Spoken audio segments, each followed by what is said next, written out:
What habits are helping you and what habits are hurting you on your path to success and being the most successful real estate agent you can be? Your habits will absolutely determine what level of success you get at. Today, we're talking about the 5 or at least 5 habits that will help you on your way of reaching any level of success in real estate. My name's AJ Ackerman. I'm Mark Ammons. And we are Elevated Agents.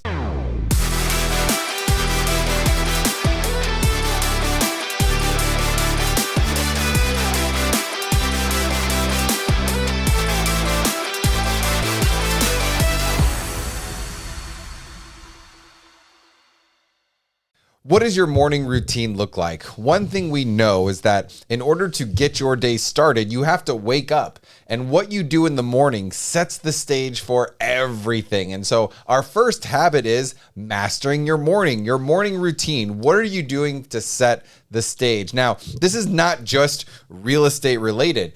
Real estate is about all areas of life, your mental, your physical, your emotional. And so what are you doing to set yourself up? I think what would be really great to start off today is just for both of us to share what our morning routines are, because we both have very strict morning routines. And one other thing is I want you to understand that these things change over time. You know, start with something over the next 90 days and then just be open to growing through your morning routine, because again, life changes, things change. You're going to figure out what works and what doesn't work.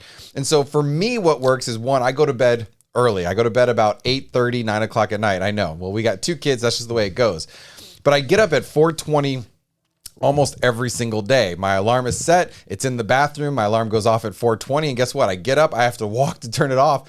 And then I go to the gym. I like to start off with that physical vibrancy of getting the body ready to go.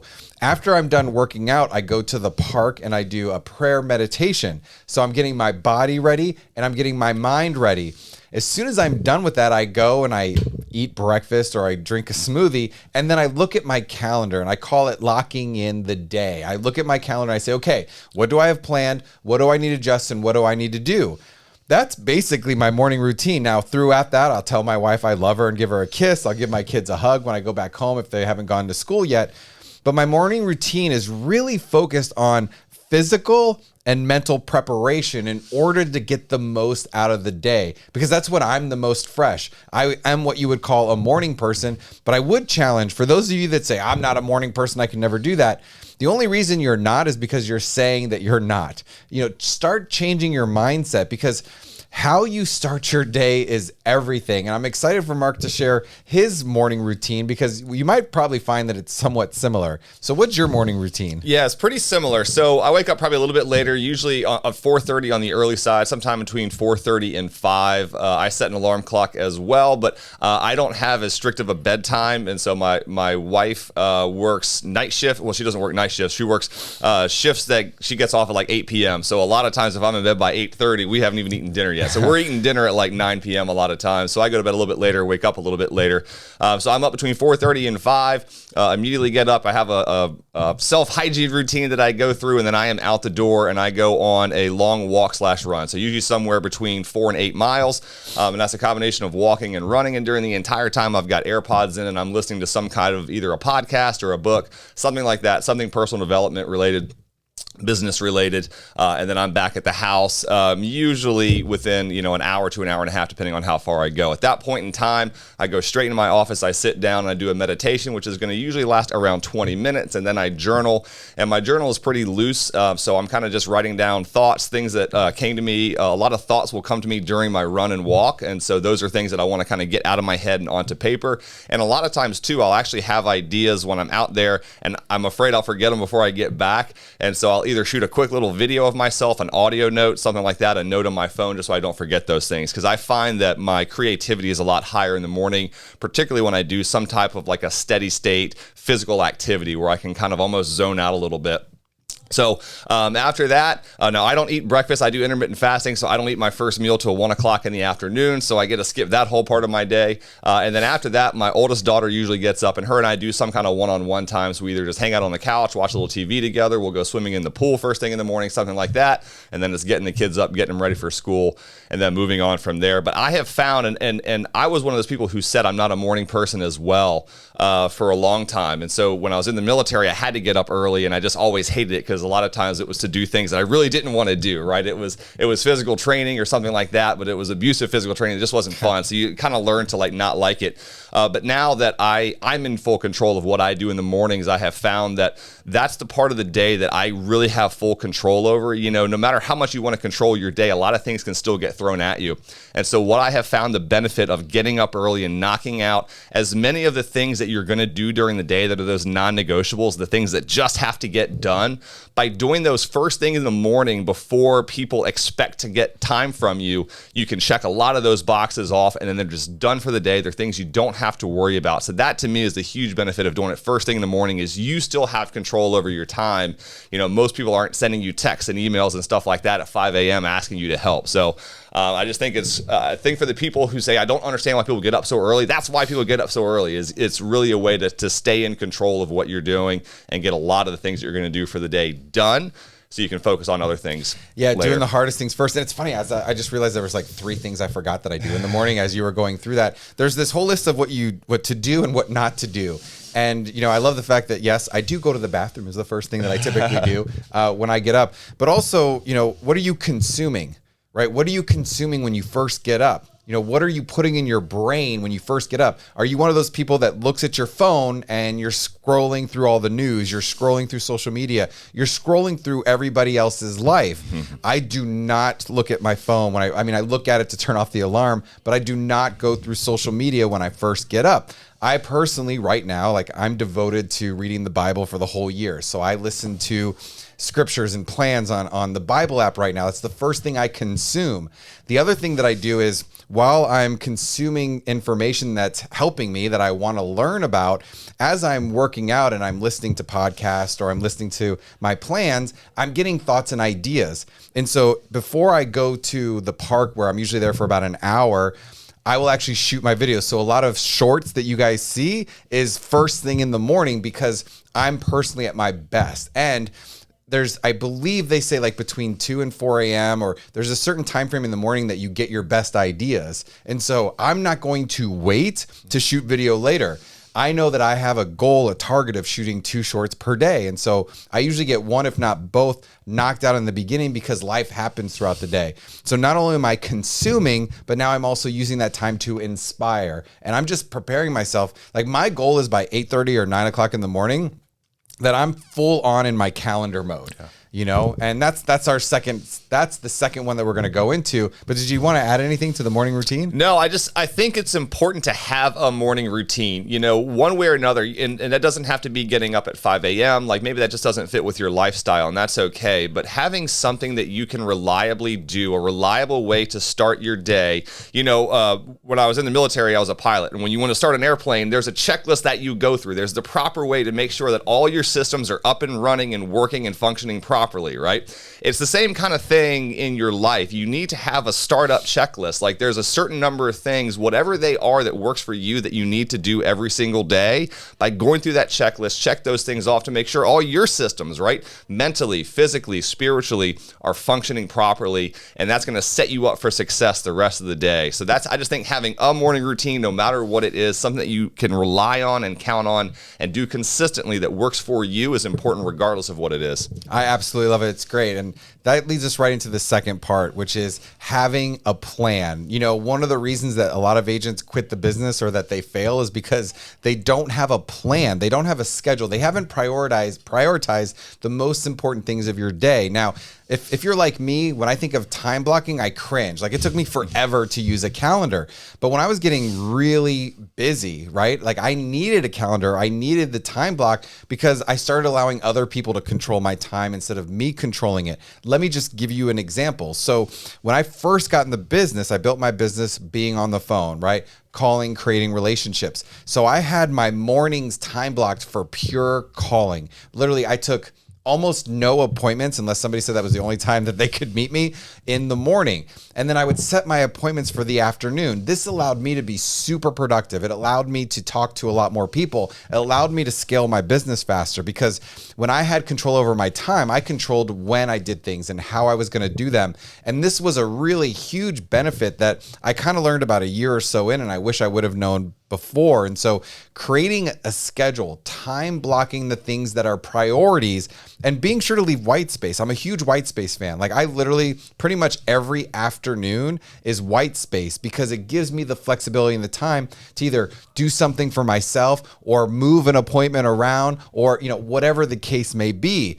But by prioritizing and having super productive time, I'll give you an example. As an agent, whether you're new or you're experienced, if you just time blocked 2 hours, I think you should do more than this. But if you just sat for 2 hours and didn't do anything but create, build, and maintain relationships, you would already put yourself in the top 10% of agents by just doing that. Because the majority of agents are distracted, and they're distracted because they don't have a plan and they don't have priorities. Yeah. The way that I think schedules work the best as well is the schedule needs to start the day before at a minimum. So before you go to bed, whatever the case is, if you're not one of those people who can book out your entire week, and sometimes you just can't because things come up, appointments get booked, you have to kind of put things on the schedule last minute. But as much as you can, try to prepare for your tomorrow today. So before you go to bed, sometime in the evening, look at your calendar, figure out what you need to do so you can kind of start mentally preparing for that. And one thing that I think is important to do as well when it comes to scheduling and putting things on your calendar is not to forget to schedule in time to enjoy yourself. And so if you're like me and probably like AJ, you like working, work and doing stuff for your business is something that you enjoy. And it's easy to fall into the trap of spending all of your time or as much time as you kind of have free just working on your business. And while that's good, you do need time to relax, to enjoy yourself. And if that time's not on your calendar, it's probably not going to show up throughout your day. And so schedule the time that you want to have fun, that you want to relax, that you want to spend time, go out to dinner with your family, whatever the case is, schedule that as well. Because it just gets so easy to get consumed in what you're doing, forget about that, and then a week goes by and you realize you've taken no time for yourself, and that just leads to burnout. You can do that in the short term, but if you're not consistently planning things that allow you to relax and enjoy yourself, you're going to miss out on that time. Yeah, schedule your work around your life, not your life around your work. And this is kind of scheduling 101 in a sense. So what you're going to do is you can either pause right now and come back to this video, or after you're done with this, if you want to improve your productivity, because when I ask agents what's the biggest challenge right now in their business, a majority of people say time management. That's what they say, like legitimately. If you post it on your social media and ask, you're going to get a lot of that because everybody wants to be more productive. You want to make more money. You want to enjoy your life. We got into real estate because of freedom of time. And the only ways to get freedom of time is to be more productive and to actually learn how to control your time. And so if you're looking at your week, Mark hit it on the head. Schedule your time off first. Your self-care, you going to the gym, date night, time with the kids. If you've got cheerleading or MMA class or baseball or whatever it is, put all that stuff in your schedule and now schedule your work around your life. You fill in the spaces of the priorities, but you got to know what your priorities are. And area number three, this is actually the most important habit for success in real estate, but it's number 3 because without a plan and without a routine, it's going to be really difficult to do this consistently. And that's relationships, it's communications, it's talking to people. People either need to be reaching out to you or you need to be reaching out to them. I don't care if it's paid, if it's free. Listen, it doesn't matter how you're meeting people in the sense of our conversation today. It's just that you need to be talking to people. When I ask people for the first time, how many people can you commit to talking to in a day? They're like, I can commit to 5. 5? I can talk to 5 people in 30 minutes or an hour. You know what I mean? Like literally, how many people are you willing to talk to about real estate? How many people are you willing to call and just say, hey, how is your day going? We are in the people business. We're selling a service. We're not actually selling real estate. And so when we talk about priorities, one of your priorities needs to be every single day doing things to attract people to call you or actually physically calling them. Now, calling, door knocking, face-to-face, social media, whatever it is. But 1, relationships. 2, following up. You also have to follow up with people. Use your CRM. That's like a whole nother video to do that with. But I want you to talk about relationships and communication. Yeah. What AJ is saying is right in that, like, because the business that we're in relies on another person in every single transaction that you do, there's another person involved. And most of the time that person is someone that you did not know before, that you've started to develop a relationship with over time. And so doing something to strengthen that relationship, to reach people that you already have relationships with, and then to reach new people as well, to start new relationships is important. You know, for me personally, the way that I've grown my business is through video. And one of the things that I like about video is it allows me to be in multiple places at once. It allows me to scale myself. And so, you know, right now, as you're watching this, someone else is watching a real estate video of mine about my local area. And so I'm allowed to be in two places at once by finding a way to reach those people. And so that's my method, but that may not be yours. But some of your time every single day needs to be dedicated to reaching new people and then nurturing people that you already have relationships with. Again, my chosen path of doing that is video. Yours may be networking events. It may be, talking to people at the PTA, sporting events, whatever it is. Like, make sure that you're building and maintaining those, but don't just focus on the people that you know. You need to reach new people, and don't just focus on reaching new people, because you need to nurture the people that you also know already. And so it's striking that balance, and you'll figure out as you go what that balance looks like for you. But one way or another, every single day, you've got to be doing something to either build a new relationship or nurture a relationship you already have. Yeah, and we talked at previous videos, we talked about the fear of rejection, right? That's what the biggest fear that real estate agents have. That's one of the reasons they don't talk to people. And so one of the best ways to improve in any area is to just do it a lot, you know? And so I actually just had the idea. A lot of times I talk to people about how many people are you willing to talk to in a day. And I think it'd be more powerful for you to decide how long are you going to sit there and be productive and talk to people, right? Are you willing to commit to 1 hour a day? No distractions. You sit down there 50, 60 minutes, and you just start by calling everybody in your phone. Call your mom, call your dad, call your grandparents, call your aunt, call your uncle, call your high school friends, whatever. Just get in the habit of having conversations and talking to people. If you want to go door knocking, fine, go door knocking and talk to people. If you want to go to an event, go to an event and talk to people, but get in the habit of talking to people, and then also learn to invest time in how to be a great communicator. You know, communication is a skill. You know, having the ability to get people to know, like, and trust you, like understanding the difference between facial expressions, right? And tonality and volume, and being able to listen, right? Communication is not always about you talking. Great communication is about you being curious, asking powerful questions, making the conversation about them, and then listening and paying attention. One of the great conversation starters is, what's your current goal in life? What is your biggest challenge right now? What would you like to win at? You start asking those kind of questions, and not only are you going to set yourself apart, but you're going to have deeper conversations as well. And so, one, you have to be in the habit of having conversations. Two, learn how to improve those conversations, become a great communicator, and then you truly learn how to actually help people buy and sell homes. But even more importantly, you start helping people reach their goals. And that's what it's all about. Real estate is an amazing industry. We get paid a lot of money for doing something that, quite honestly is pretty easy. Your ability to communicate is going to help you help more people. Yeah, and so speaking of that and working on communication skills, that brings us to the next thing we want to talk about, which is just improving your skills in general. And so this is improving your knowledge about the real estate market in your local area. It's improving your knowledge about what's going on in the mortgage industry. It's improving your communication skills. Maybe it's your skills on camera. Maybe it's your skills on the phone. Maybe it's your skills in person.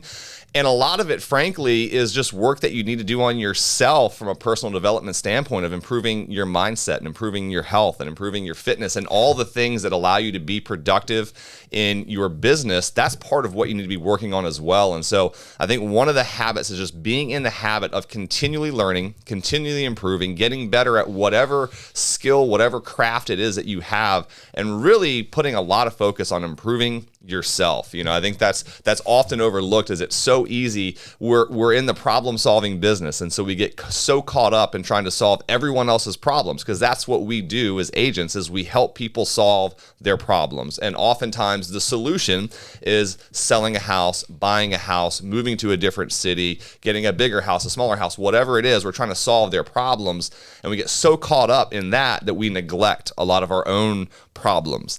And so I think taking the time to focus on those, to identify what they are, figure out the best way to start addressing those, and then putting conscious effort every single day into improving your skills, both personally and professionally, is very important. Yeah, gentlemen, girls like guys with skills. That's right. Some of you got that.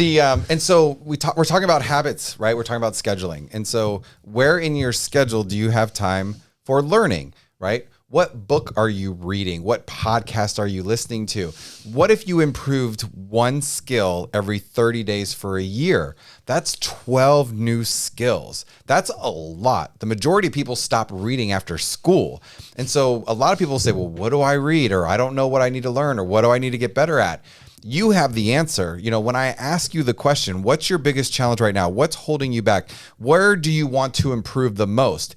Boom. Like as soon as that answer comes in your mind, that's the skill. That's the thing you want to learn. 5, find the 5 top books. When I first got into real estate, I got every real estate book I could get my hands on, and I read every single one of them just because I wanted to consume, I wanted to learn, I wanted to figure out what do I need to be focusing on the most. And then what happens is when you read a book, there's another skill that will come. Like there's always another skill, there's always another lesson, there's always another level, but you got to start somewhere. If you want to change your physical performance to get started, right? You're going to go out and study. You might go get a coach. You're going to learn all the different things that you need to do, and there's stages to it, right? If you weigh 300 pounds and you want to get down to 150, there's going to be stages to that. You're not going to just jump into pro athlete style, right? And so the same thing with real estate is take the step, master your skills. When I first got in the business, I told you I was working the phone. I became a master at the phone. That's what I wanted. I wanted to focus on how do I improve my skills? How do I convert more people? And then I started going on more appointments. Then I learned how to master the appointment. After I mastered the appointment, I started learning how to master the close, master the transactional details, master staying in touch with people. You guys, there's a step here. But what's beautiful and what's awesome is that when you master a skill, you never lose it. I'm going to repeat that again. When you master a skill, you never lose it. It's an investment that keeps on giving. And so as you're continuing to educate and learn, you're going to always have that to grow. So you're always going to be able to succeed at that level that you hit. It's a really beautiful and amazing thing that you're only going to learn as you grow and learn through the process. Yeah. And the second part of self-improvement, the first part is learning, is gaining the knowledge. But the second part is the part that really matters, which is the implementation of that. And so it's very easy to sit down and on your phone or on TV and watch, a YouTube video like this, to listen to a podcast, to read a book and go, okay, great, now I have that knowledge. But, knowledge is not power. Applied knowledge is power, but knowledge itself is potential power that you could use if you actually implemented it. And so that's the thing. I think Gary Vaynerchuk said you can't get in better shape reading about push-ups, right? You can read about push-ups all day long, but it's not going to make your chest and your arms in any better shape. And so you have to go out. And so what I always try to do when I listen to a podcast, watch a video, read a book, is I don't necessarily try to remember all of it, but during the course of going through that material, I'm picking out the 1 to 3 things. That's it, 1 to 3 things. If I read a 200-page book that has 100 different topics in it, I don't need to take 100 things away from it. But if I can take 1 to 3 things away from it that I can implement and start implementing right away, that is a win. Because a lot of the stuff that you consume, not everything is going to be for you. It's not going to work for you. It's not going to resonate with you. But when you find those things that you resonate with, pick the 1 to 3 things for every piece of content that you consume and go, this is the one thing that I got out of this that I want to start implementing, and then implement it, and then realize that the person that you learned it from probably spent a long time actually developing that skill through implementation. And so don't necessarily expect everything to be as easy as what you think it's going to be. Most things that you learn and start to implement are going to be harder. They're going to take more time. They're going to take more effort than what you think they are initially. And so be prepared for that. And that brings us, I think, to our final habit, which is staying consistent and not quitting. Never say die. Don't quit. So let's just talk about the path to success here, because we're talking about habits, and habits don't happen overnight. You have to be consistent. You have to take action, period. One of the values that I have is taking action until I get a different result, right? So you have a desire, you have a dream. Let's just talk about real estate. You want to earn 6 figures a year. You want to earn $500,000 a year. Maybe you want to earn $1 million a year. Great. if you were already the person you needed to be, you'd already have those results. And so habits your habits are what's leading you to your future. And so in order to create a habit, it takes consistency. It means if you do something for just a day or two, it's not a habit. Your old habits are definitely the ones that are the most powerful at that time. So they say that it takes about 21 days to create a new habit.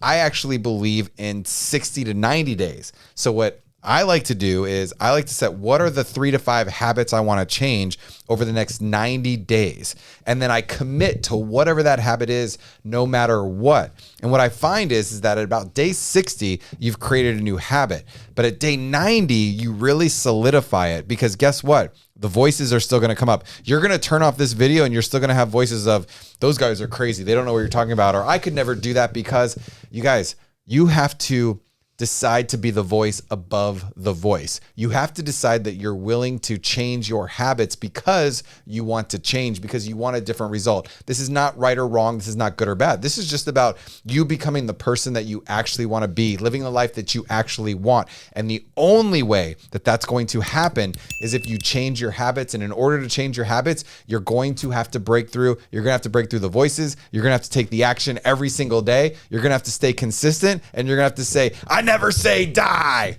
I love it. I don't have anything to add. Awesome, you guys. Thank you so much for being here. We love you, and we'll look forward to talking to you soon. See you on the next one, guys.